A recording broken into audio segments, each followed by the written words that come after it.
Stadium Journey Podcast, proud to be part of the VOC Nation Radio Network. Stadium Journey is more than just a wicked awesome podcast. Our website, stadiumjourney.com, contains over 2,500 stadium reviews, news items, and great features perfect for the traveling sports fan.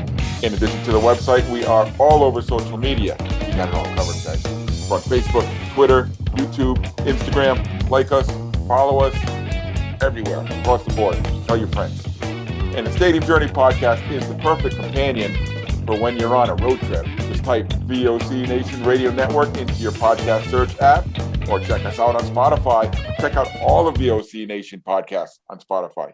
And in addition, all of the old Stadium Journey video podcasts are on the Stadium Journey YouTube channel. Perfect for binge watching if the weather's less than perfect.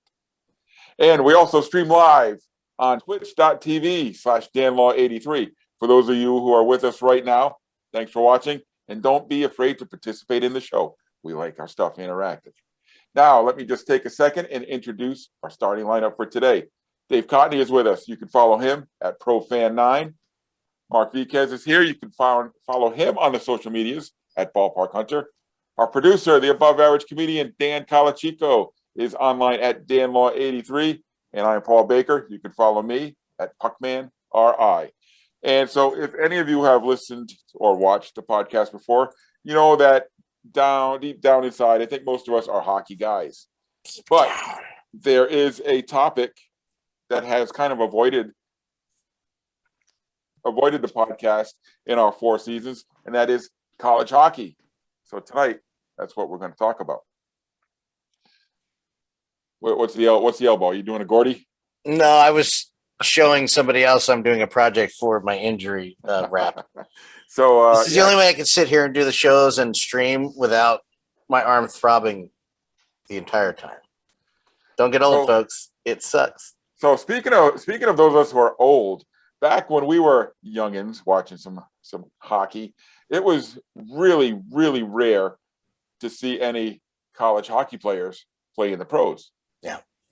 Not so the case today. College hockey has really grown in leaps and bounds over the years. Why is that? Why has the focus gone totally away from Canada and from the junior leagues, and now where college hockey is really on a par, on an even playing field? That's a really good question. I don't know the answer to that question because I know, like, all of a sudden at one point in the mid-2000s, I was able to watch college hockey. To where all those years before, I wasn't able. It was what you read in the papers. Yeah, papers, kids. It was what you read in the papers into the internets about prospects or a name. Like, we all know about, for the Flyers, we all know about Cam York now. And about 20 years ago, it'd be like, whatever the papers reported on who was doing what. You didn't see a lot of it. And I think it was ramped up a little in the area of Philadelphia because you had Penn State just north. But by the time, I left the area, college hockey was all over almost every game on TV now. But I can't pinpoint that. All I know is, for me, from a personal perspective, I always read up what I could because it wasn't covered a lot, Dave. I'm sure you're surprised. The Canadian juniors were not covered a lot in our area unless somebody was scouted or looked at by the specific team. But I'm so happy that's changed. And of course, you fast forward to the internet, you buy a package and watch anything. Yeah, I would agree with that. 90% of them. I know there's a lot that I envy. I'm going to say this right now. I know people are like, "You're Canadian, Dan. Just moved to Canada." And I'm like, okay, I can get Timbits in hockey. I'm fine with that. And Darren said Timbits are not good, and I'm going to fight him. But birthday cake flavored Timbits are amazing. Timbits, that's the one. Birthday cake Timbits. I'm going to take notes on that. Yeah. Yep, that's the one. Taking notes on that. Bourbon flavored Timbits would be actually pretty good too. I envy. It's changed the last couple of years because you got AHL TV, ECHL TV. You got there's Hockey TV. There's an independent company that airs the American Juniors, the equivalent to the American Juniors. Is it the NAHL? It is the NAHL, yes, USHL. they air those games, and I'll catch one every now and then. A weekend, I'll spend $7 and watch a weekend. So it used to be the Aston Rebels. They left. I don't know where the hell they are. Jamestown, I think now. But I envy being able to watch the Calgary Hitmen, excuse me. Yes, I mentioned them on purpose. Why would I do that? Have no idea. Why would you? But I want the juniors to get. There's no market for it in the States, but I would love somebody to try. And I know the NHL Network feeds us one every now and then, but college hockey will do. I'm not taking that for granted. The games are on. ESPN is becoming the hockey network all of a sudden. It's weird how that works out. Better than the USA Network. Yes, slightly.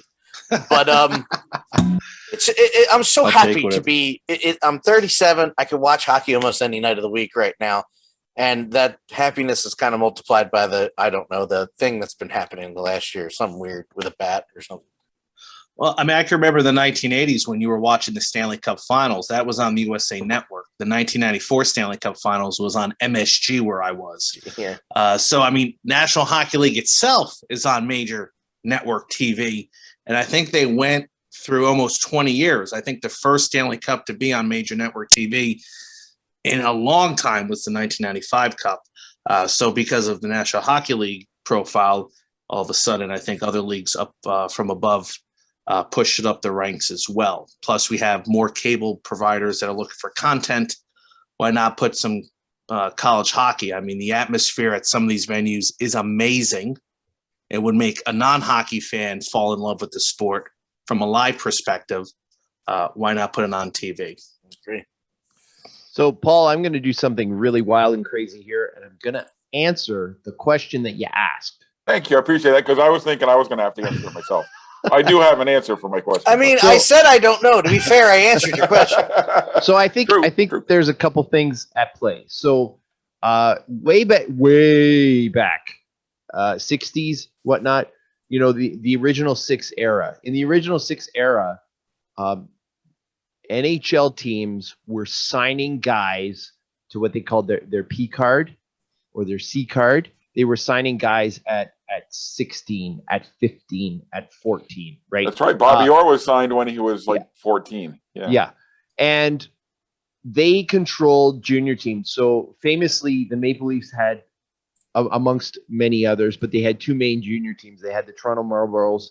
They had this Toronto St. Mike's Majors. And funny enough, the reason why they had two separate teams is because Conn Smythe did not like the Protestants and the Catholics fraternizing. So the Protestant players played for the Marlies, and the Catholic players played for St. Mike's. So they couldn't fraternize until they got to yeah. Well, once they brought the draft, then obviously that all stopped. But I think really the big push for college hockey was the Miracle on Ice.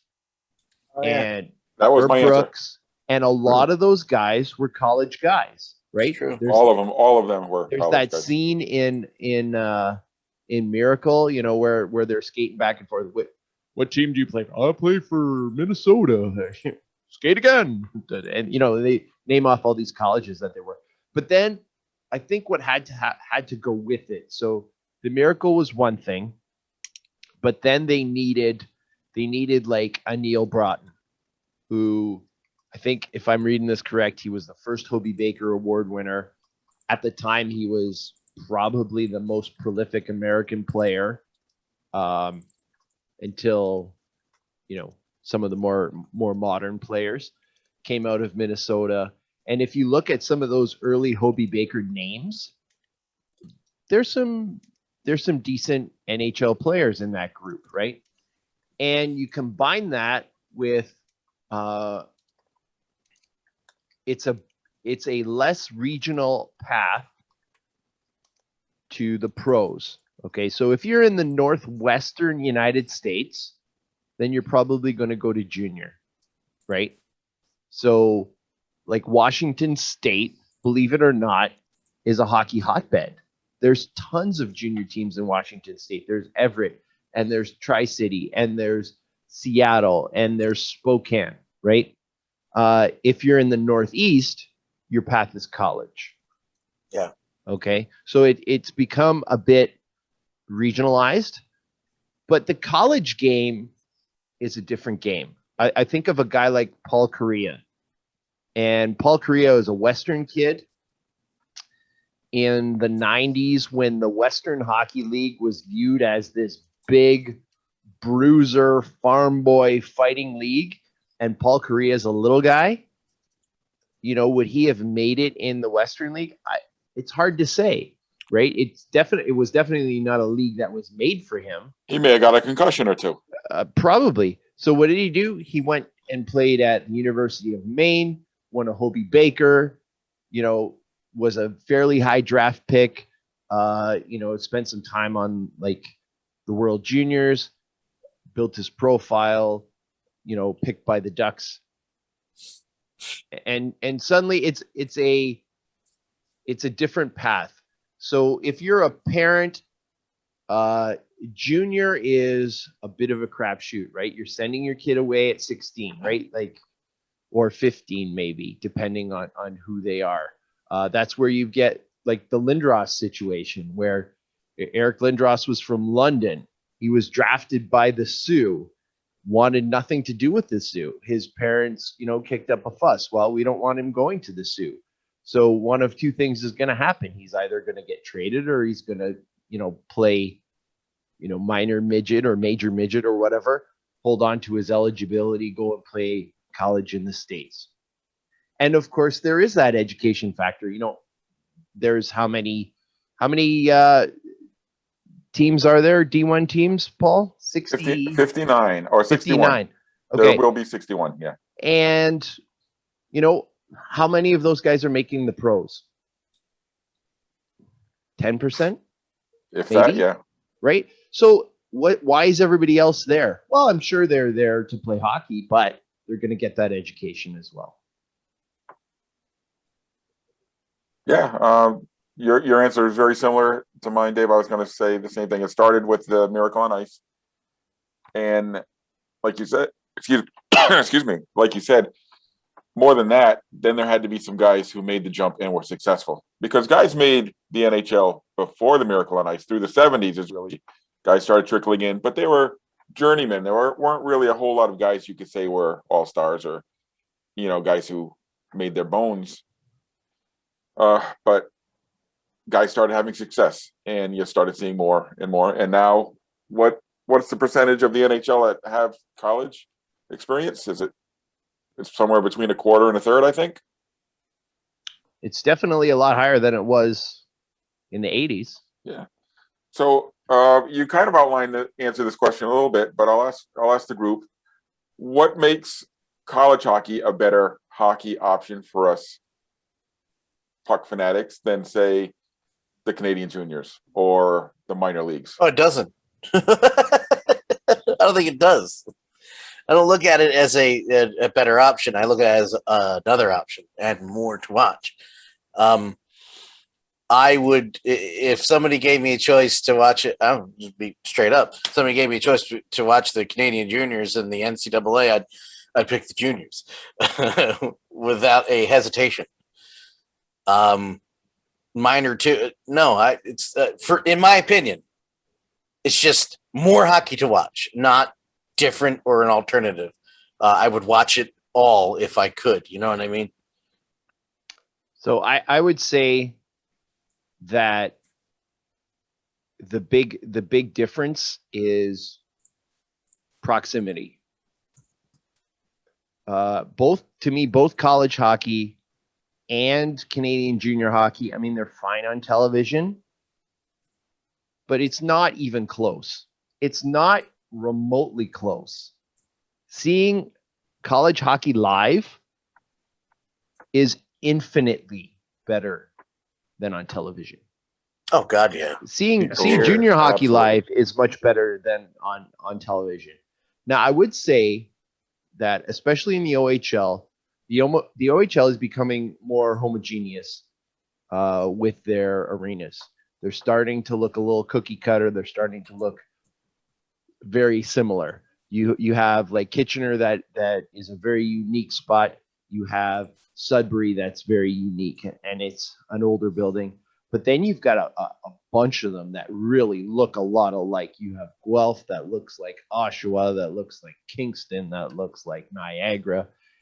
Not a lot of unique spots. Man, in college hockey, I'm not sure I've been to two spots that are remotely close to being the same. There is such variety in that college hockey experience. Yeah, because the ones that I've been to, and I have not been to a lot, but all of them are unique.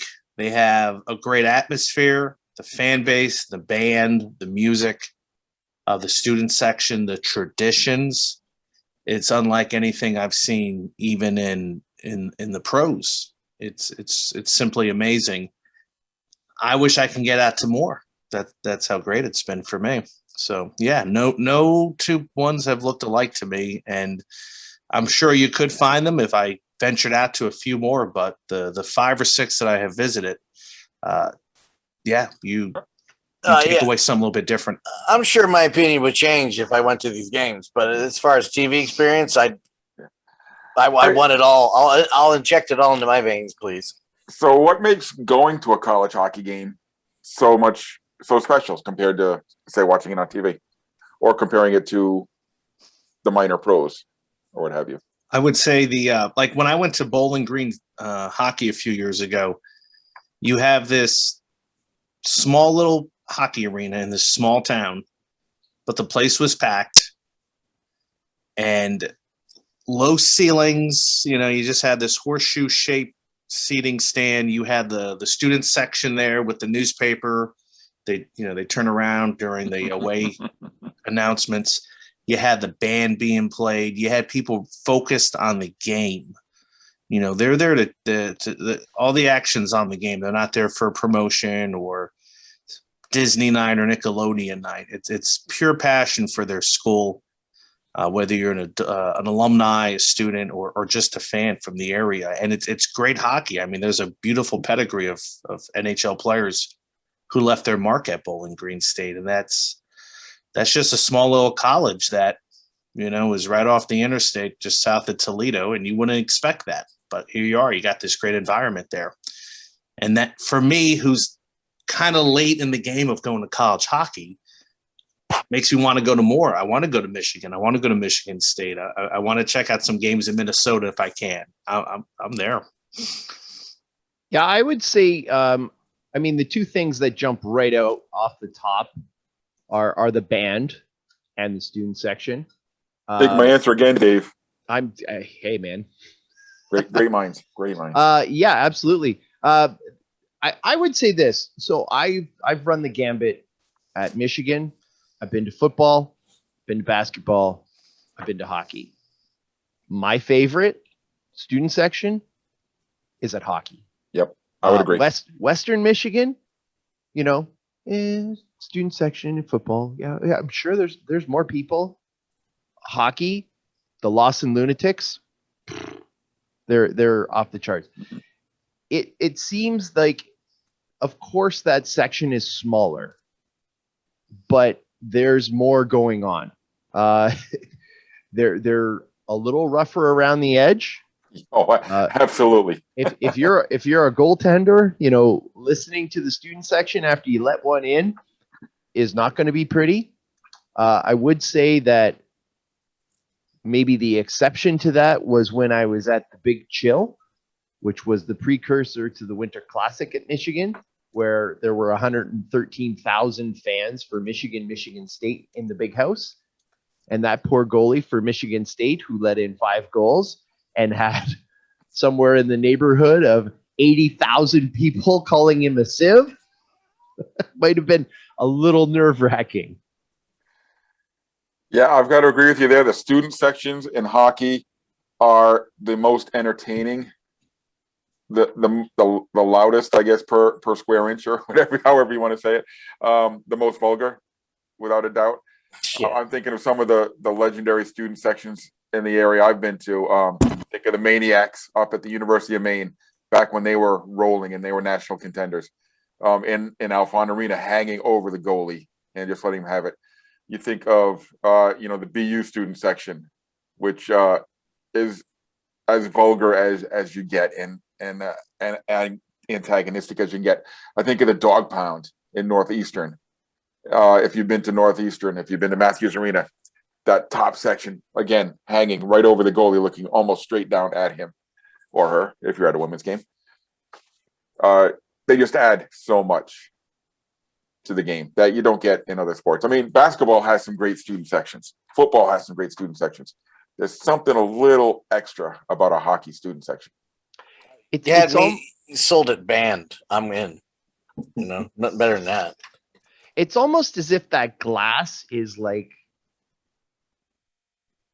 it's like invincibility for the fans, right? Like Mark and I ended up at the same Miami game, Miami of Ohio, and I remember I was like right up against the glass, and Mark was in the row behind me, and I remember like it was yesterday. One of the ushers came down to talk to a couple that were just off to the side of me because they were banging on the glass, and they're banging on the glass, they're banging. And it wasn't that, no, I'm sorry, you can't bang on the glass. It was, dude, the ring, you got to take the ring off to bang on the glass, okay? Because you can't be like banging the ring against the glass. Bang all you want. Don't scratch it. Don't scratch the glass. So, you know what? Let's just transition into let's talk about some of our favorite places because, Mark, you brought that up that no two places are alike. And that is absolutely true across the college hockey landscape. So between the panel here, I think we said that we've been to, out of the 59 current Division I schools, we've been to 37. I think that's right. I know I've been to 26 myself. Dave, you've been to about what? 15 or 16? And Mark, you got 4 or 5 in there? Mark's got also problem with the mute button. Yeah, Mark has the same. I don't think Mark has any original ones. He's and so if if anybody from New Jersey that should be using the mute button, it's me. The wrong guy is using the mute button. So let's talk about some of our favorites. Mark's been to 5, and I think we got a lot. We've got some overlap. So 15 and 26 and 5 is. Can you hear me now? Yes. Okay, good. I would say. It's what's interesting is you get like the full kind of gambit. So you've got a place like Mark said, like Bowling Green, which is just this little kind of bunker, and a couple others that almost seem like high schoolish. Like I've been to Ferris State, Niagara. Really, I mean, you think that Bowling Green is small. I mean, Ferris State is even smaller than that. But then on the other side, you've got like Wisconsin, which is about as close to an NHL arena as you can get, right? Or you've got out North Dakota, where you are, UConn is playing in an old NHL spot. They are building. UConn is building an on-campus arena, so we're looking very forward to what that's going to be. I think it'll be mid-sized. I think it'll be about 5,000-6,000. But I'll get into the New England side in a little bit But you have like old ones, you have new ones. So my my absolute favorite, and it's actually my favorite hockey place of all time is Yost. And you're not alone in feeling that way. Yost Ice Arena. Oh my gosh, amazing! It's a Michigan, of course, and it used to be the basketball arena until they got big. And like everything else in Michigan, I mean, think about it. The hockey arena is named after a football coach. But yeah, just this old school building, tight. The band stand is up on this almost balcony, and they're playing out like it's a theater show. Like way back where the trumpeters would come out on the balcony or whatever. I walked in and just kind of wow. The ticket taker is, how I asked the ticket taker, how's it going? He's like, it's a great day because you're at Yost. And like those guys, I think the guys that work at Yost, they like Michigan basketball and they like Michigan football and everything, but Michigan hockey is the be all and end all. Probably one that's just on the opposite spectrum. Funny enough, I would say their rivals is Notre Dame. Absolutely gorgeous arena. Advertising, none. We don't need it. So instead of all those gaudy ads on the boards, you have just like there's three colors at Notre Dame. There's blue and there's green and there's gold and there's nothing else. The only other color is white on the ice. Floors, isn't that awesome? And that's ceilings, everywhere. Isn't that great? When you go to a college hockey rink, the boards are white. The ice is white. There's no. It's such a different world. It's such a great. Not all of them, but the ones that can afford it. Oh yeah, absolutely. And Notre Dame's. Well, is it 10 years old yet? I don't think it is. Yeah, I think that Notre Dame might have been one of the first hockey arenas. I don't know. I want to say that might have been the first. No, it wasn't the first, but it was the first time that I said, wow, look at the band, look at the stands, look at the way this building is shaped. Because one part of it, the upper area is for like club people. And they really kiss your butt in there and they serve you food. And the place was packed. It was snowing that day. The arena itself is very nondescript. It sort of blends in with the other buildings.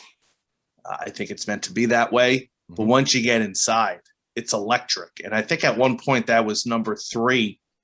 That made our list number 3 top stadium experiences for the year when we had the magazine. And people were telling me that work there. They're saying, yeah, we made number 3. We were number 3. So I had a wonderful time. You're absolutely right. You were just blown away by how awesome everything was. And you're right. It doesn't get the attention as football, not even basketball, but you know, I would rank it up there as one of the must-see experiences of Notre Dame, probably right after football. Yep.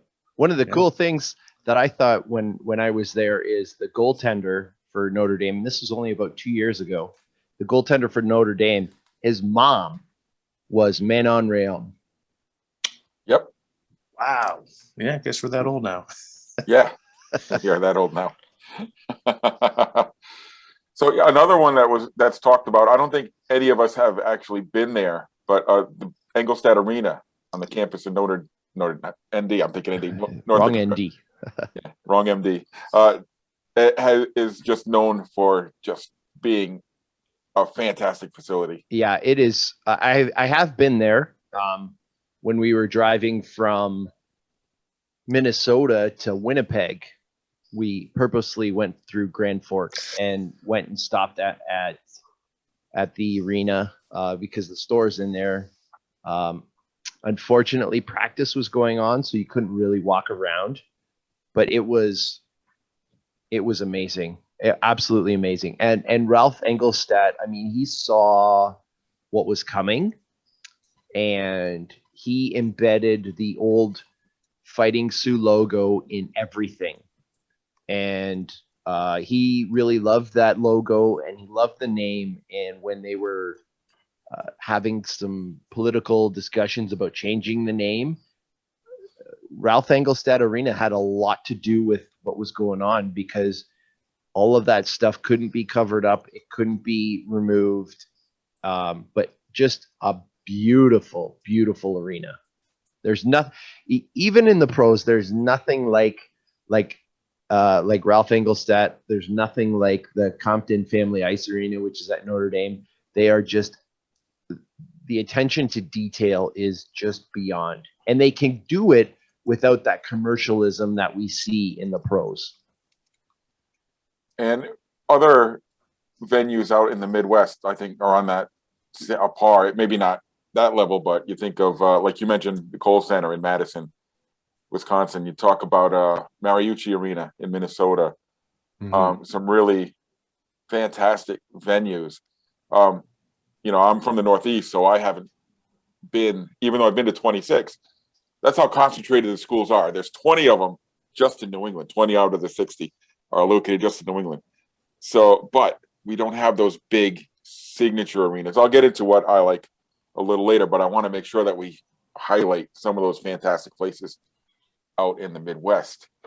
Do you know what I think is really cool about college hockey that's a little bit different is you have a lot of spots like you have RIT and you have RIT Arena, we haven't talked about that. It's supposed to be beautiful. yeah, it reminds me a lot of those newer kind of junior hockey arenas. It's nice, maybe a little too clean, a little too nondescript. But you have them. You have Mercyhurst. You have a ton in Minnesota. You can have American International and Bentley Yeah. play on the same level as Notre Dame. So you've got all these D2 schools, Alaska. Yep. You have all these D2 schools, which because Division II hockey disappeared eons ago, now they play at Division I. And maybe I don't have the right feeling for it, but it feels like a Division II school that plays Division I hockey. It feels like hockey is the top. It's the draw. Alabama Huntsville, right? Yeah. How can they succeed? And the program is growing. Here's a question. There used to be two schools up in Alaska. There was the University of Alaska, and then there was Alaska Fairbanks. Right. Fairbanks has discontinued the Division I program. No, Anchorage did? Anchorage did. All right, I always mix them up. Anchorage, so The Seawolves. will Fairbanks be able to continue up on that island? They have, I actually looked this up the other day. So the Alaska Nanooks have a plan, and they have published that they are prepared to play. Now, with basically what happened is the conference that had both the Alaska teams and Alabama Huntsville, basically all the other members left because they didn't want to go there anymore, and they recreated the CCHA. So you had Bowling Green and Miami and schools like that who are going to be in the new CCHA. Alabama Huntsville and Alaska are going to join, I believe, Arizona State, and they're all independents. So it's going to be tough for them, I think, to go without a partner, but they're going to give it a shot. And I mean, it's easy to say they're now the only game in town, but truth be told, and most people probably don't know this, Anchorage and Fairbanks are not remotely close. No. They're very far apart. They're basically a day's drive from one to the other. Yeah. So I don't know. Well, I guess we'll wait and see. Yeah. Okay, so I guess we'll venture out into my part of the country here in the Northeast. Basically, you can separate college hockey into three conferences in Northeast, and it's almost, you can almost stratify them. You've got the Hockey East, which are the big name hockey schools by and large. You've got the ECAC, which consists of the old Ivy League schools and a few others, and then you've got the poor Atlantic Hockey Association, which when I started really following college hockey, a lot of these schools actually, they're made up, like you said, Dave, of the Division II schools where hockey is their only Division I team. And a lot of these places played they didn't even have campus arenas. They played in community rinks. So, for example, Bentley played at the John Ryan Arena in Watertown. Sacred Heart played at the Milford Ice Palace. American International played at the Olympia Ice Arena. So they weren't even mentioned. You could go to a Bentley game, and there would be no sign that it was Bentley. You would see youth banners hanging, not a Division I college thing. So that has changed over the last few years. The AHA has really made strides. Schools have invested and built nice places. We talked about RIT for a second. Built a beautiful on-campus arena. Bentley just built a nice 2,000-seat hockey arena, which is really nice. I was able to go there for opening weekend. You've got new arenas getting built. Sacred Heart is building a new on-campus arena. But in the meantime, they've kind of moved into minor league places. So AIC plays at the Mass Mutual Center. Sacred Heart plays at the Webster Bank Arena in Bridgeport. So they've moved up. the whole bottom rung has moved up, and so now there are a more equal playing field for prospects and for recruits and stuff. Here's another one from that division that'll just kind of make your head spin. So Canisius now plays in the Harbor Center, which is nice. It's right across from Key Bank where the Buffalo Sabres play, and it's a nice spot. But before that, they played at Buffalo State. So the Division I team, Canisius, played at Division III Buffalo State.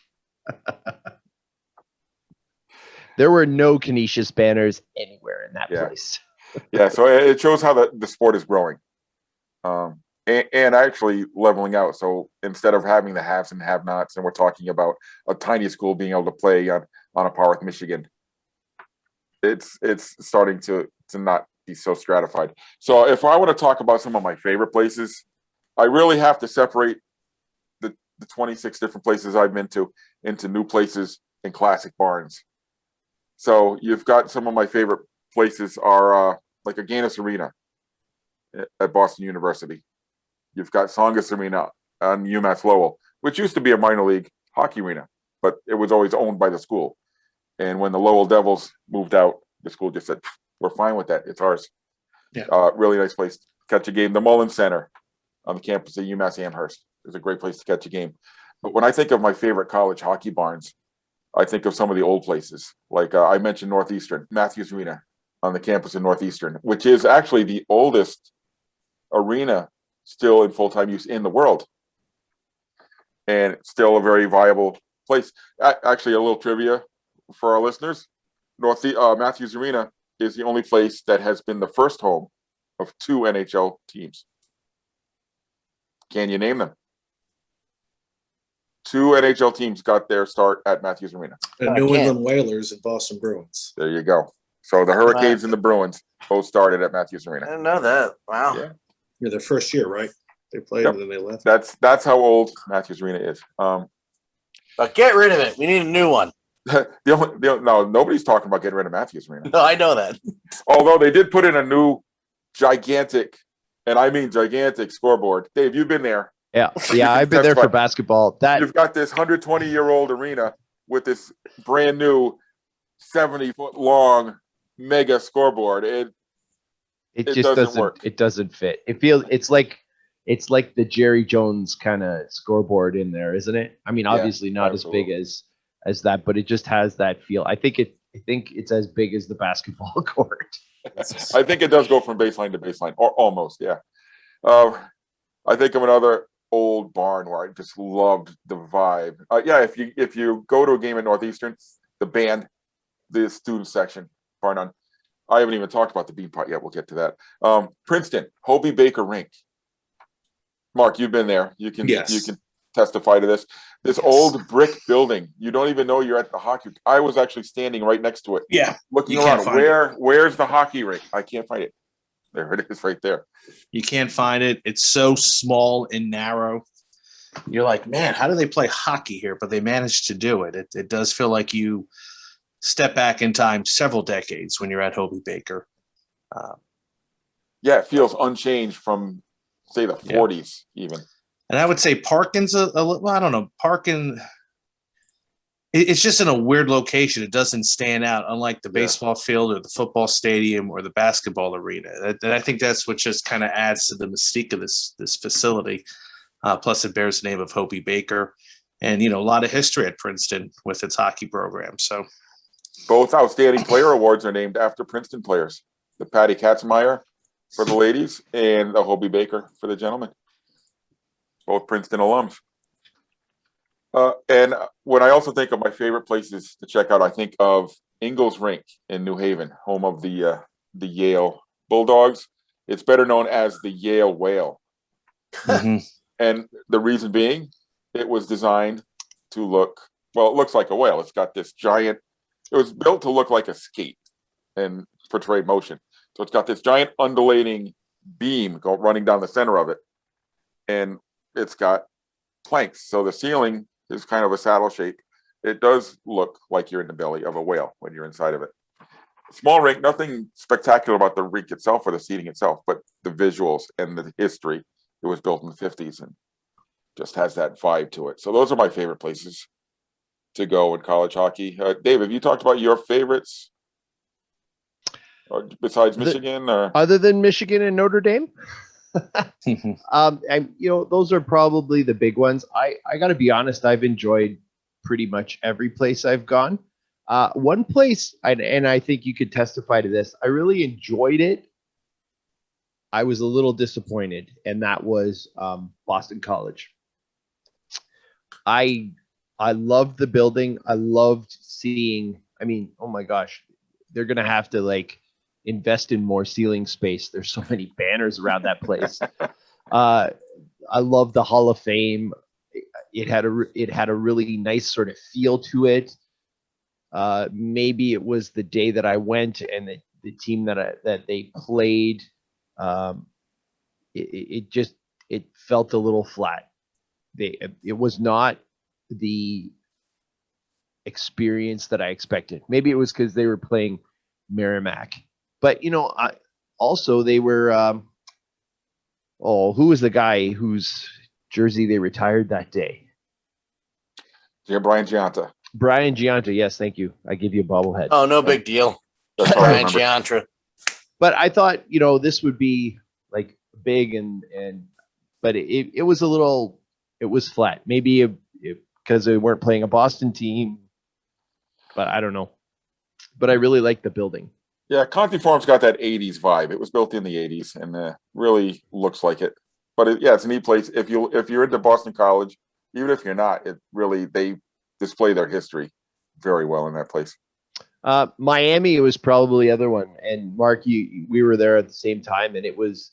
I think we were both really surprised by how great it was, and to think it's in central west central Ohio. Yeah, it's first of all, Oxford, Ohio, where Miami is this beautiful oasis. Once you cross the border from Indiana into Ohio, Oxford is right there, and you're like, wow, where am I? Because there's not another city quite like that anywhere, in the area. I live about 2 miles. You can't take the interstate there. You have to sort of get off the interstate and take some state roads. But yeah, you have this gorgeous hockey arena that is designed specifically for the sport, for the team, which I think it's the number one draw there, ahead of football and basketball. And you just had this packed house with all the fixings of the band and the student section and the people chanting during certain parts of the games, which are the traditions. And everybody's a red-blooded hockey fan. It was simply amazing to think that this exists in an area where you're not really known for hockey support, And I would tell anybody, I'd put Oxford up with a lot of great other college hockey venues. It's a must-see. Sneaky small. Yeah, it feels right. a lot bigger than it really is. You look Yeah. at the capacity of that place and you go, whoa, I could have swore it was 10,000. Yeah, and the way it's designed, it's got the brick interior, and like I said, the campus, all the buildings sort of match each other. Yeah. If there's a baseball game this weekend, I may head over there because that's just such a cool little town to hang out in. I would love to spend more time there. Another one I would say, Paul, back to you, that I liked. I was pleasantly surprised. The vibe just didn't do it. Harvard. I thought the arena itself was really nice, and there's a lot going on. The murals, the trophies. When you got pictures on the wall from the 1800s, that's really cool. But yeah, it was flat. It could be because when I was there, it was minus 1,000,000 degrees Fahrenheit. So it was a little cold, but, but that's another thing that you're going to get in college hockey that you're not going to get in basketball and you're not going to get in football. Harvard has won a national championship in the not that far past. So is Yale, Yep. right? Those are not schools that are competing at that level in basketball or in football, right? Right. Union College has won a championship in the last decade. Union College. You want to talk about an intimate little cozy place, Union, where they jam 4,000 people into a spot no bigger than my garage. It's amazing. It's just, and the upper level consists of these bleachers, and I swear the first set of bleachers, the first row, had to be 3 feet off the ground. I remember having to help pull people up into the bleachers. It was just a really strange setup, but because they have to jam people into every little crevice of the place. UMass Dartmouth, you're on notice. Paul's Garage. Hockey team. I'm gonna say, if anybody didn't think of that during COVID protocols, his garage is available. UMass Dartmouth does have a hockey team, by the way, for Division III. Okay. Yeah, we were talking about our favorite places, and I would be remiss if I didn't mention really quickly, the best college hockey experience ever, anywhere, bar none, at any time, and that is the Beanpot. And we've talked about the Beanpot on this show before, so I won't get into it too far, but we were talking about what the energy that student sections bring and the energy that bands bring to the experience. Now you got the Beanpot, which takes place, the 4 Boston Division I teams, Boston College, Boston University, Northeastern, and Harvard. They play on the first 2 Mondays of every February. And you have 4 student sections, you have 4 bands, you have alumni and fans of the 4 teams, all mixed together at the TD Garden. So you have crowds anywhere between 10 and 16,000 for the Beanpot. It just makes for a great atmosphere, especially if you take the best 2 student sections, BU and Northeastern, and when they're meeting in the final, like they did last year for an overtime game, the back and forth. I wanted to be sitting in the aisle right between the 2 sections just to be in the middle of that ruckus. It must have been the loudest place on the earth at that time. So I also want to mention a really bad college hockey experience I had in a place that should be on our list of top arenas. But because my experience there was so bad, it went the other way. I'm talking about Pegula Arena, Penn State. Now, I don't know, you guys have not been there, have you? No. Brand new, shiny arena, less than 10 years old. It actually has some great modern features, like you can check out the players, the teams on the players with touch screens, and they incorporate technology. And it's got its own little Subway restaurant in there, and it's got different things. Really nice place. It's got some nice luxury boxes and group areas. But the reason my experience there was so bad is that we visited Penn State on one of our big hockey road trips. So it lined up where we happened to be there when Notre Dame was in town. So as you may imagine, sellout crowd. So we were not able to get tickets. We were able to manage standing room tickets. Now, the issue is the way Penn State is set up. There are standing room only in 3 of the corners of the rink. So there's room for maybe 50 people, standing room. I think for this game, they sold at least 5 times that. So people were 5, 10 deep in the corners trying to see the rink. We didn't get to see any of the game. So it turned what otherwise would have been a fantastic night. The place was rocking, as you might imagine, but we didn't get to see much. We actually found a little lounge that had a fireplace and some couches, and we watched the game on TV that we were at. That sort of reminds me of the College World Series, just 5, 10 rows deep in the outfield area. Yeah. So a lesson to teams: don't be greedy. If you don't have room, don't sell the tickets, please.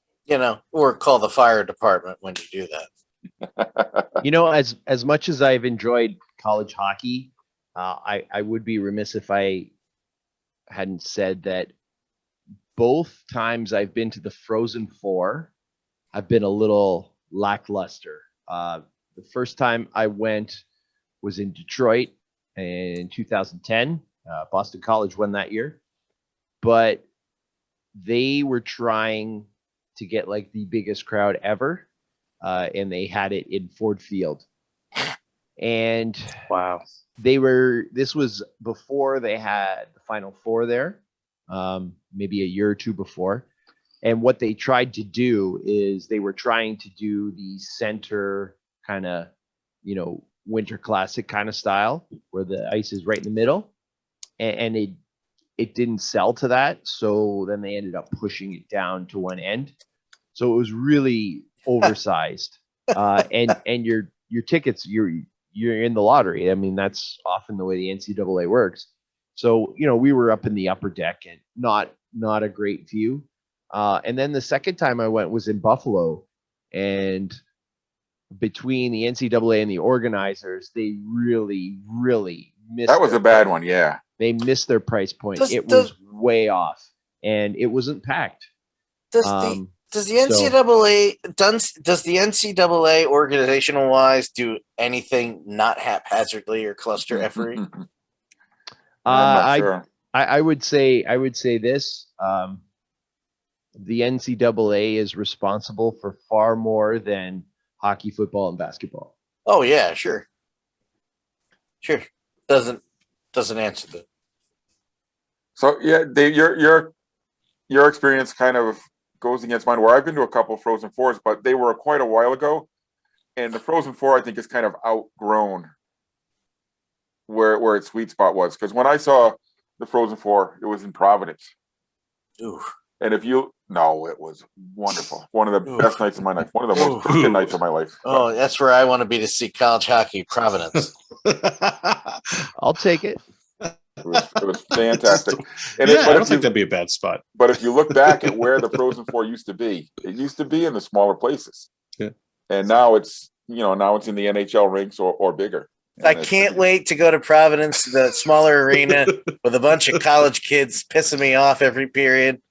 Which would be pretty easy to do, correct? Can't wait. I always seem to sit next to or in front of or behind the guy who is trying to impress his girlfriend and talking about the game in front of him in which he knows nothing about. And it's not just me saying that. Ask Kelly. Every time both of us turn around and go, that's not at all what's going on right there. We won't say it, but in our heads, it's like, what? And I'm just I just sick Pam on him when somebody's multiply that by 80 college. Yeah, let's go. I'm sure nobody will throw like rock hard Fig Newtons at you like they do in Philadelphia. Please, if you're wearing an opposing jersey. Are they throwing Fig Newtons in Philadelphia? Because I just ate a bag and I need more. My very first college hockey games were actually the CCHA finals, like the old CCHA, which were played at Joe Louis Arena. Wow.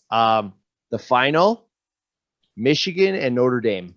Oh God! Yes, sign me up for that. It was great. I even got to see Alaska. Alaska played in the bronze medal game before. Alaska and Northern Michigan.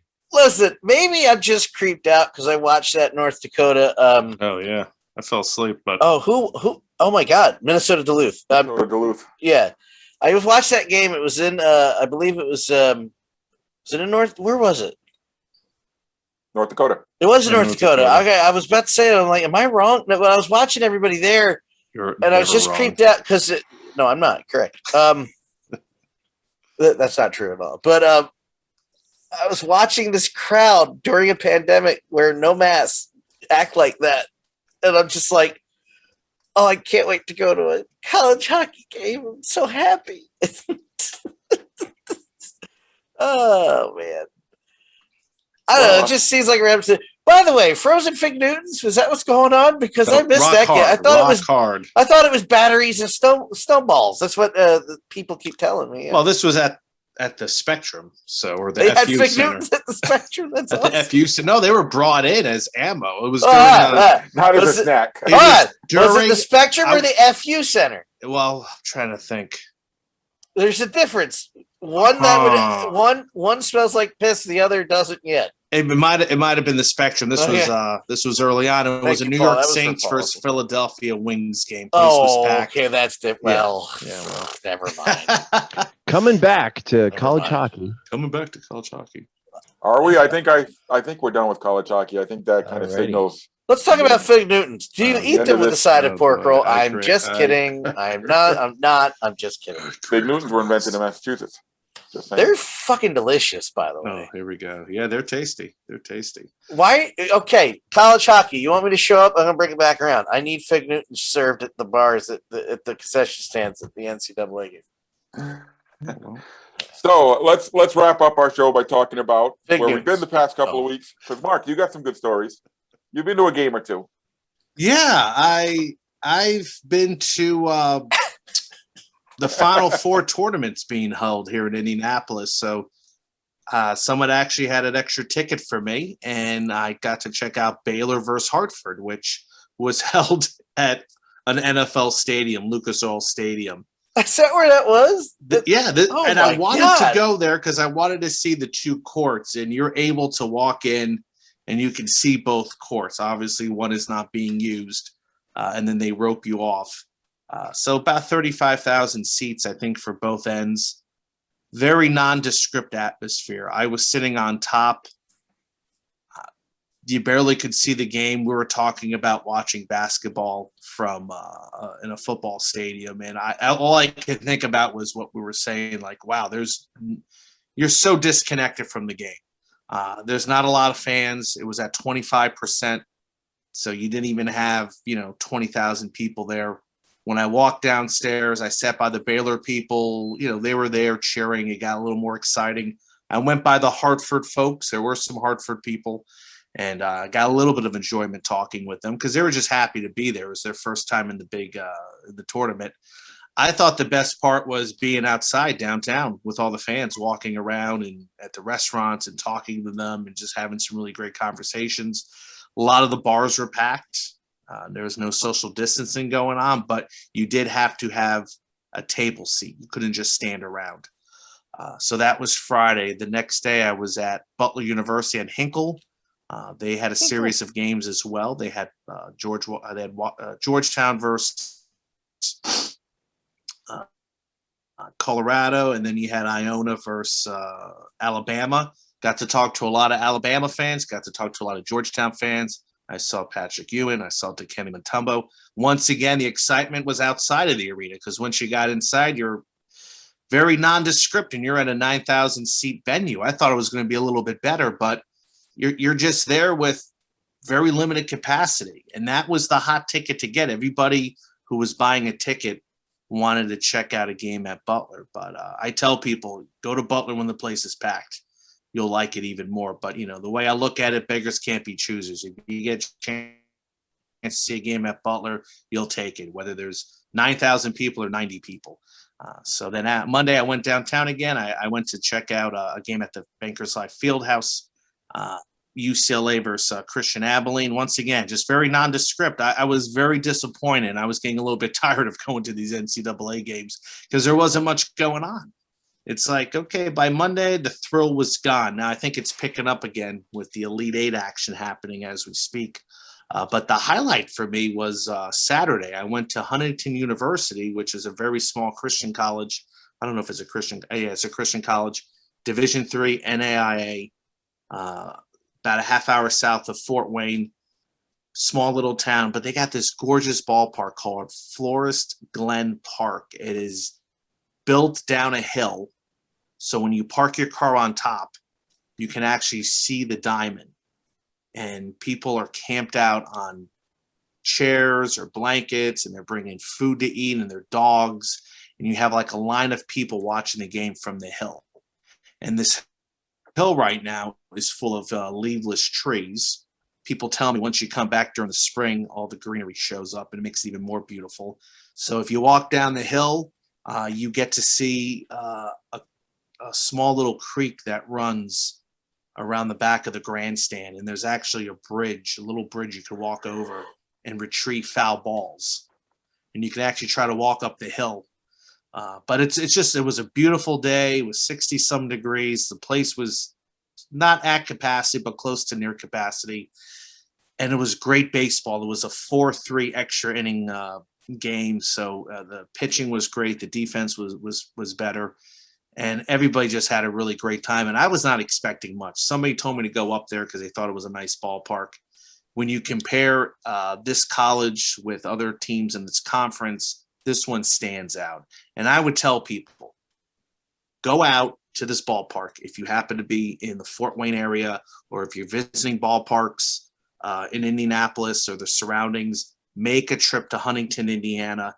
Very small place, beautiful ballpark, one of the best kept secrets, I think, for ballpark travelers. I would tell people this is a place you need to go. And then afterwards, go downtown to a place called Antiqueology. They make homemade ice cream, homemade root beer, homemade soda, homemade milkshakes. Get the Rice Krispie Treat milkshake. Wonderful ice cream. You'll love it. And there's a few other great places in town to eat at, and you can check that out in my review coming soon. But what a marvelous, perfect day I had on Saturday looking at this ballpark that I was unaware of. Forest Glen Park, Huntington Foresters, nothing you've ever seen before. Check it out. And isn't that what we all go for while we're searching for places? Are these hidden gems? Yeah, we feel like it's a we've hidden been gem. the one to discover it. Yeah. Yeah, and it was, if I went there with like the day before the game was rained out, if I went there on Sunday when the temperatures were 40 degrees, I would have said, wow, this place stinks. But you go there on the right day. And right now where I live in Indianapolis, you have to look at the weather because one day can be gorgeous and the next day can be completely opposite. And that what makes it tough. Checking out college ballparks around this time because you want to go there on the perfect day.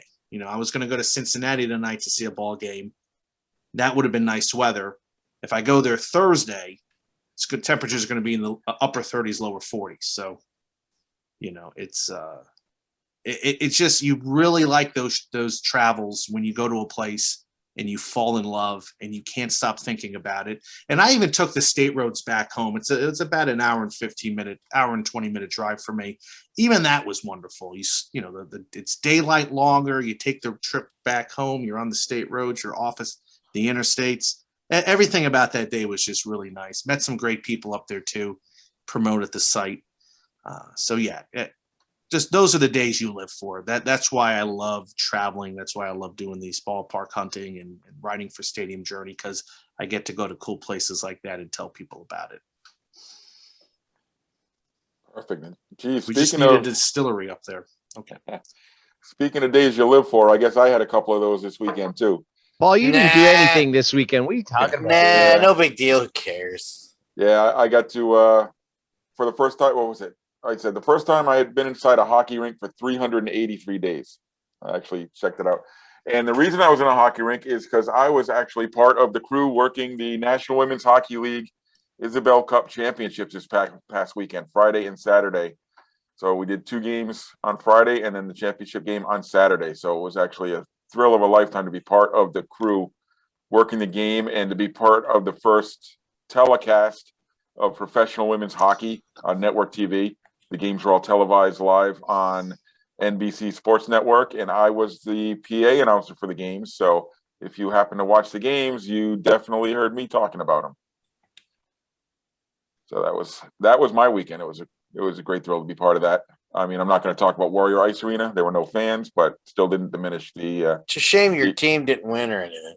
Yeah, the Boston Pride did take home the Isabel Cup. They are now the first 2-time winner of the Isabel Cup, and it was actually, as somebody who does podcasts and has work doing PA and stuff, it was really interesting to be part of a national telecast like that and to see how it actually happens. Works versus this crap. Yeah, to see a different world. I had a producer in my ear giving me cues when to go. Oh, and there you go. A funny story from the telecast. I mean, I could be in your ear giving you stuff to say if you want. I could give you the experience. I've had it. I don't need it. But my producer, who was actually a Shelley Picard, who was the deputy commissioner of the NWHL. Oh, okay, cool. She was acting as the liaison between the production truck and everybody inside the arena. That's cool. So she was giving me my cues of when to start. And, so for the first semifinal game was Boston and Toronto. And Boston was the visiting team technically. So I had introduced them first. So, my spiel is welcome to Warrior Ice Arena and the Isabel Cup playoffs. Now let's meet the starting lineups. First for the Boston Pride. And so I went into my spiel and introduced the first player was number 21, Christina Putinha. And after I got through her name, said, no, stop, wait, they're not ready yet. So they were doing whatever it is they were doing. So, okay, so stop. And nobody else inside the arena, I think, besides Shelley and myself and the lady who was in there with us doing the clock, nobody else knew what was going on. So a couple seconds later, she says, okay, go. So I start through the whole spiel again. Number 21, Christina Plutinia, says, no, stop. So apparently in her ear from the truck, the guy was telling, the director was telling her, no. And she thought he was saying, go. Mm. So. Well, I'll tell you this, on TV, I only saw it once. Right. Yeah, because on TV, the reason they didn't want me to go is because they didn't want TV to go wasn't live. ready, wasn't mic'd up. Yeah. Right. They didn't want to cut to me, and I'm already halfway through the introductions. It was just So funny they because stopped when you zoomed in on the players, they're laughing. They stopped me twice, and so finally says, "Okay, now go." And so I do it again, and they cut to the players, and the players are on the ice cracking up as I'm doing their introduction. So That's not your fault, though. No, it's not, definitely not my fault. But it was really funny that I false started 3 times. And you can see, if you watch it knowing that story now, you can see, oh, yeah, they're all laughing. They're laughing at me. Oh, I saw it. I didn't know what they were laughing at until I texted you, and you texted me. Yeah, you're texting like, me during the game. I said, I got a funny story for this. I did it 3 times. I was like, that explains why I saw them going. and they obviously didn't know what was going on. They're like, what the hell? Why are you doing this 3 times? But it was a thrill of a lifetime to be part of that, and to come home and to watch the game and to hear the announcers kick it down to me, mention my name, and me do my spiel, and it went off well, and the tournament went well, and hopefully we can do it again next year on national TV with fans. I did say this to add on to your. This is just an assumption based on how things are going. I do think sports, whether or not it's 100% capacity, it won't be. I do think all of the sports are going to be as close to their normal schedule as possible. I have this feeling. Let's hope you're right. It's just just wear a mask still and calm down. Your fake oppression about your mask. I'm not going to get into it now, but stop it. Damn it. So Dave, can you top the NCAA tournament or broadcasting on national TV? No. Damn. I hurt my arm. I went and picked up dinner at the Iron Skillet in Wasaga Beach. That's pretty exciting. It is. Sounds good. Was it good? It was fantastic. It's always good there. Was it national TV good? Yeah, I didn't want national TV in my cottage while I was eating. So what you guys doing here? So the Boston Pride ended up winning the tournament, and to be part of the celebration, everything was just an amazing thrill. And next year will be 7 teams. Yes. Another new team joining the circuit next year. Was that Toronto? Was that No, Toronto's already there. It's Montreal is joining next year. Oh, do we know the name? It's not officially official yet, but Montreal Nordiques. Cool. Well, that would be you want interesting. to see this league grow and hopefully I do. become legitimate. Yeah. Just Dave saying interesting makes me like, all right, now I need this to happen because that make it so. That make it so. That's a whole episode right there. They named them the Nordiques. They certainly did. I was unaware I held such cachet to make it. Hey, Canadian. All I had to say was interesting, and all of a sudden, boom. No, it's the way you said interesting. Montreal Nordiques. Montreal Nordiques. Quebec City Nordiques. The chances of the new women's team being called the Montreal Nordiques are in the negatives. In the negative. Yeah. It's not even 0 chance. No. They're in the double negatives. Double negative is a positive. However, how about the Maroons? Yeah. Oh yes. Nice. Oh, I got one. The Expos. Not happening. Damn it. The Expos, I like it, but I don't know if it doesn't fit at all. Doesn't sound hockey-ish. The Uppies. Take UP back. I would think that Warren Cromartie and his potential ownership group with Stephen Bronfman have a very secure hold over the Expos name. You really think that's coming back, huh? I would assume. Really? Wow. They're definitely not coming back as a hockey team. No, of course not. By the way, for all the Stadium Journey listeners, that was sarcasm. I don't think that at all. All right, so I guess that's where we're going to wrap it up for tonight. I hope you enjoyed our discussion of college hockey. And, some big-time traveling this week for people who can't travel very far, huh? Are you bitching about this pandemic anymore? Y'all went out, Except for Dave. Well, okay? I mean, it's I nice went to when, an empty arena. it's nice when the 64, team tournament is held in your home, in the Yeah. place you live. It makes life a little bit easier. Yeah. But I'm still planning some trips. It's just weather-wise, do I want to go out and see Ohio State Buckeyes baseball on Friday? See, that's what's different, Mark, because none of the colleges in my area are allowing fans. I've checked every single one of them. Yeah. You tell them, do you know who I am? I'm the PA guy for the I'm the NWA. PA guy for the son of a Boston bitch. Pride. Here's the I have thing. a ring. I'm assuming a lot of these colleges are allowing fans. If Huntington University is allowing fans, I would assume IU, Purdue, Ohio State, Miami University are allowing fans. But maybe I should check into that. I mean, Cincinnati had a game. I did contact their PR guy. He didn't write back to me, but you don't want to make the drive. I don't want to make the drive because I could say, well, I'll just go pay the $5 to watch the game. But I know when I was looking at football games, Miami University told me they weren't very limited on who they were taking. So that could be the same for baseball. So yeah, it probably does depend on the college. So You guys crack me up. Our colleges aren't doing anything.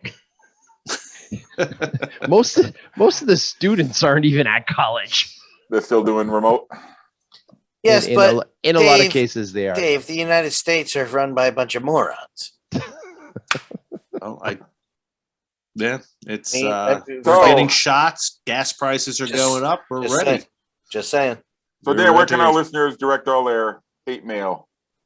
Hate mail to that brick wall. The closest brick wall to that near him, they can send the hate mail to that brick wall. No, follow me at DanLaw83. And Mark, where can our listeners follow your travels? You can check me out at Ballpark Hunter on Twitter, Instagram, and YouTube. Check out my review on Forest Glen Park this Monday at 12 o'clock Eastern time. That's when I'll be releasing the video. One of the best ballparks you've never heard of. And Dave, where can our listeners follow you online? Profan9 on Twitter.